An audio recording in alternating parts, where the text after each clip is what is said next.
사순절 24번째 시간입니다. 오늘의 본문의 말씀은 욥기 24장 18절에서 25절 말씀입니다. 본문의 말씀을 먼저 읽도록 하겠습니다.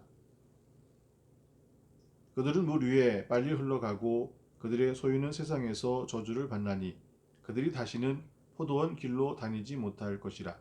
가뭄과 더위가 눈 녹은 물을 곧 빼앗나니 수월이 범죄자에게도 그와 같이 하느니라. 모태가 그를 잃어버리고 구더기가 그를 달게 먹을 것이라. 그는 다시 기억되지 않을 것이니 부리가 나무처럼 꺾이리라. 그는 임신하지 못하는 여자를 박대하며 과부를 선대하지 아니하는도다. 그러나 하나님이 그의 능력으로 강포한 자들을 끌어내시나니 일어나는 자는 있어도 살아남을 확신은 없으리라. 하나님은 그에게 평안을 주시며 지탱해 주시나 그들의 길을 살피시도다. 그들은 잠깐 동안 높아졌다가 손대를 받을 것이며 잘려 모아진 곡식 이삭처럼 되리라. 가령 그렇지 않을지라도 능히 내 말을 거짓되다고 지적하거나 내 말을 헛되게 만들 자 누구랴. 오늘 함께 나눌 주제는 지연된 정의입니다. 책의 내용을 읽고 함께 묵상하도록 하겠습니다. 욥기 24장은 하나님의 정의에 대한 욥의 질문으로 시작합니다.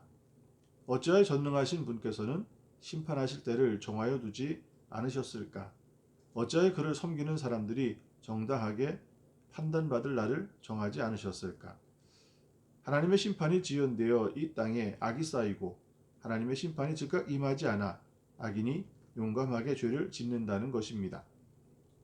욥은 악인들이 용감하게 죄를 짓는 유형, 비열하게 고아와 과부의 소유를 빼앗는 것 등을 열거하고 있습니다. 가난한 자들이 처하는 곤경도 기술합니다. 그들은 배고픔, 목마른, 옷과 집 등을 빼앗깁니다. 기억할 것은 가난한 자들은 밭에서 남의 꼴을 베며 곡식 이삭을 나르고 담 사이에서 기름을 짜고 있습니다.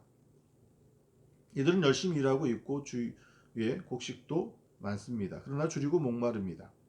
욥은 이러한 현상이 하나님의 무관심으로 정의가 지연되기 때문이라고 진단합니다. 하나님이 그들의 참상을 보지 아니하시느니라. 이어서 욥은 악명 높은 자들의 모습을 그립니다. 그들은 강도들, 살인자들, 가늠하는 자들입니다. 욥은 이들의 특징을 아침을 죽음의 그늘같이 여기는 자들이라고 비유로 기술합니다. 이들은 아침을 거스리는 자들이며 아침은 세상을 향한 하나님의 계획입니다.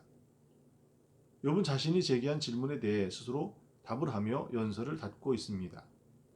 욥이 확신하는 것은 하나님의 정의는 지연될 뿐 영원히 지연되지 않는다는 것입니다. 왜냐하면 하나님이 여전히 악인들의 길을 살피시고 계시기 때문입니다. 이를 통해 욥은 하나님이 모든 것을 지배하시지만 지금은 하나님의 시간이 아님을 교훈하고 있습니다.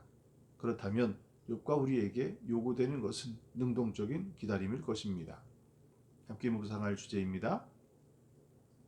당신의 삶에서 정의에 대한 하나님의 지연으로 상심할 때가 있었습니까? 어떻게 그때를 극복하셨습니까?